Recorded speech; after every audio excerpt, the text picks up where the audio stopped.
3 months ago, I moved into this old apartment building. Built in the 1980s, its walls were weathered, and the hallways carried the damp scent of mildew. The rent was low, and most of the tenants were elderly, making the atmosphere quiet yet suffocating. I lived in Unit 402, but it was the apartment across from mine, 401, that unsettled me. Its door had never opened.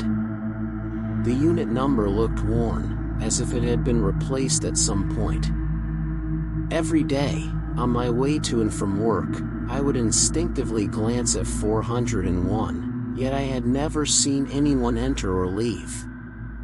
Late at night, when I took out the trash, the hallway was always empty, and 401 remained eerily silent, as if unoccupied.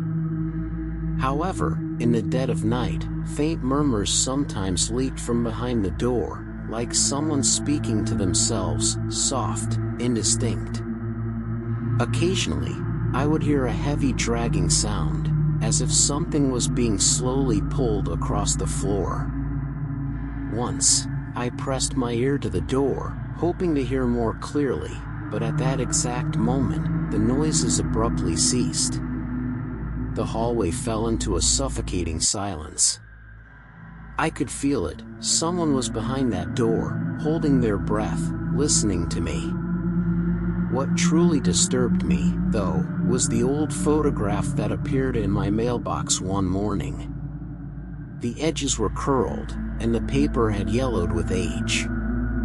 It was a picture of my apartment door, but the timestamp in the corner read 1993.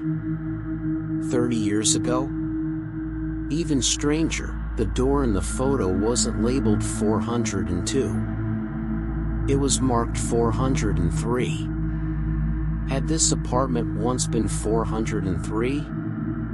If so, what was 401 back then? I went to the building management to ask about it, but their response was vague. They admitted that the numbering had been changed years ago, but insisted that 401 had always been rented out, though no one had ever seen the tenant. I couldn't let it go. That night, I gathered my courage and knocked on 401's door. The door didn't open, but the handle moved, just slightly. Then, the door creaked open a fraction, revealing only a sliver of darkness. There was no light inside. No sound. Not even the faintest trace of human presence. I stood there, my heartbeat pounding so loudly it nearly drowned out the silence around me. I knew someone was on the other side, watching me in absolute stillness. But I couldn't see them. The next day, building management sent a notice in the tenant group chat. Unit 401 is currently unoccupied and scheduled for maintenance. I confronted the property manager, who pulled out the records and told me 401 had never been rented out. In fact, according to the original building registry, 401 had never existed as a residential unit. 30 years ago, it had been a storage room. Later, during renovations, the apartment numbers were adjusted, and what is now 402 used to be 403. But if no one had ever lived in 401, then who had been behind the door last night? I returned to my apartment, trying to compose myself. But then, I noticed something. The old photograph had changed. The original image was gone. In its place was a new picture, showing the moment from last night. Me, standing at 401's door, my face pale, my right hand slightly raised, about to knock. The perspective was the same as before. Taken from inside 401. A cold chill ran down my spine. If the original photograph had truly been taken 30 years ago, how did it capture last night's events? And if 401 was truly empty, then who was watching me from behind the door? I've always found my neighbor James a bit odd. He rarely appears during the day, and his apartment is almost completely silent, like an uninhabited vacant space. But every night, his door creaks open, followed by the sound of slow footsteps. He only goes out at night, sometimes carrying an old leather suitcase, other times just standing at the end of the hallway, staring out at the street below. No one knows what kind of work he does, and no one has ever seen him with any friends. He just lives there, silent and secretive, as though he's a part of the building itself. I didn't pay much attention to this until that night when the power went out. The apartment was suddenly plunged into darkness. I had to fumble my way out of my room and down the stairs, hoping to check the circuit breaker in the basement. The hallway was empty, and the faint glow from my phone illuminated the damp stains on the floor. The walls were slightly seeping moisture, and the air was filled with the musty odor of mildew. The basement door was ajar, and the inside was pitch black. I stepped onto the cold cement floor, trying to feel my way through the darkness. It was a cramped and low space, with resident storage boxes and miscellaneous items stacked along the walls. While I was looking for the circuit breaker, I inadvertently noticed James's storage room door was open. The basement was always locked, and each resident had their own locked storage space. But James's storage door was half open, as though someone had just been in there and left in a hurry. I hesitated at the doorway.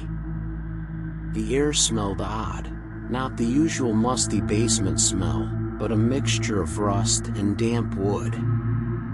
Curiosity won over my sense of caution, and I quietly pushed the door open. Then, I saw the wall.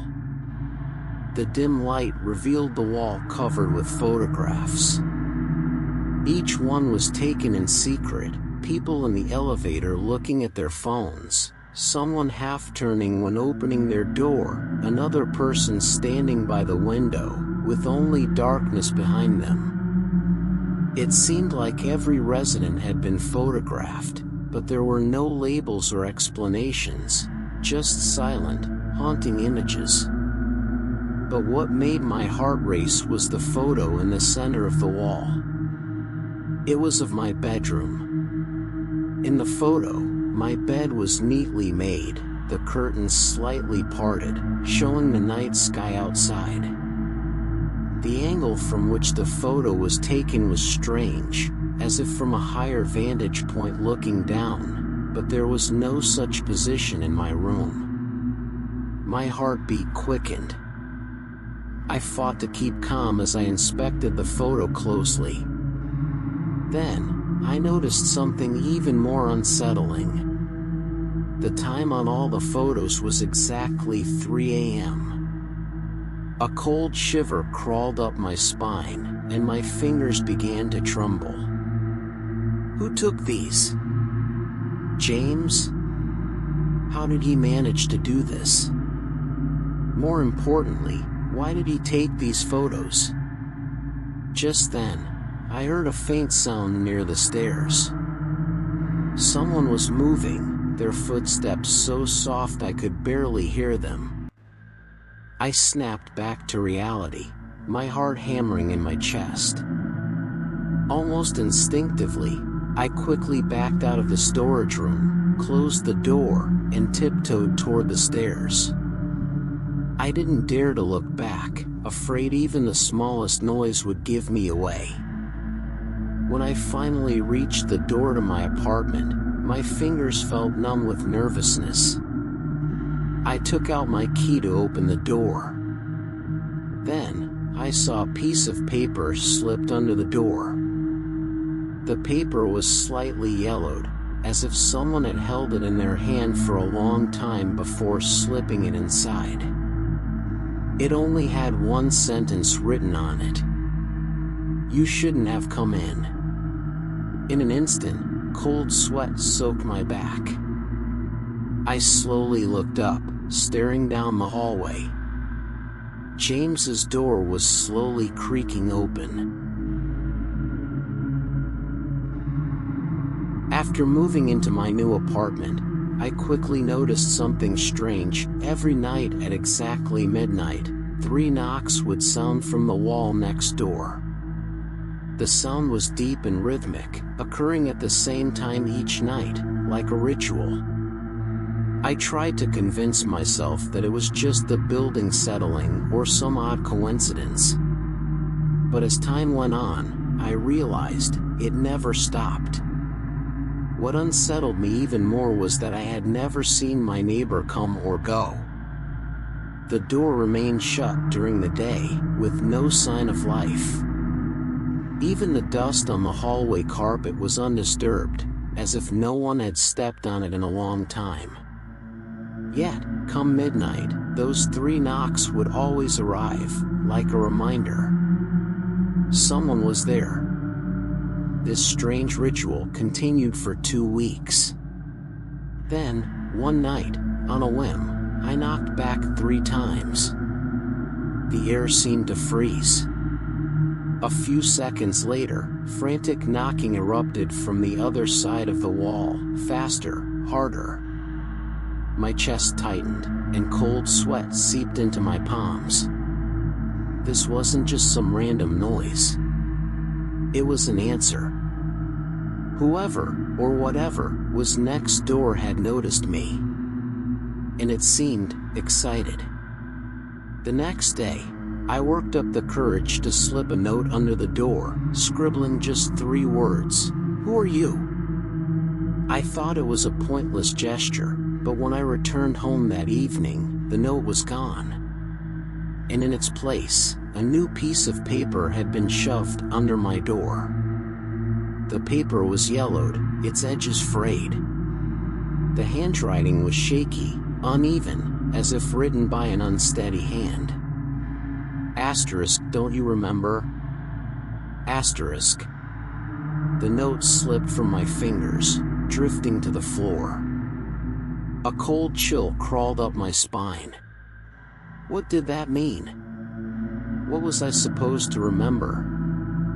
I racked my brain, trying to recall if I had ever been in this apartment before, but no matter how hard I thought, nothing came to mind. For the first time, I wondered, was there really someone living next door? Or was it something else? Midnight arrived. I sat in the dark, staring at the wall, my fingers tracing the rough surface of the yellowed note. Would the knocks come again? I didn't know. But one thought terrified me more than anything: if I didn't knock tonight, would they come knocking on my door instead? When I moved into my new apartment, the landlord handed me the keys but hesitated slightly. He said the place was nice, the rent was cheap, but there was one thing I needed to be aware of: the neighbor on the 5th floor. He stands by the window at night, staring outside, the landlord said, his gaze drifting as if he didn't want to elaborate. He only warned me, "You can take a glance, but don't stare." I found his words strange at the time. Why would it matter to me if someone liked standing by their window? I simply smiled and brushed it off. The apartment was nice, there was a supermarket downstairs, and the subway was nearby. Everything was normal during my first week. I went to work during the day, came home in the evening, cooked a simple meal, and relaxed on the couch watching TV. Sometimes, I would open the window for fresh air.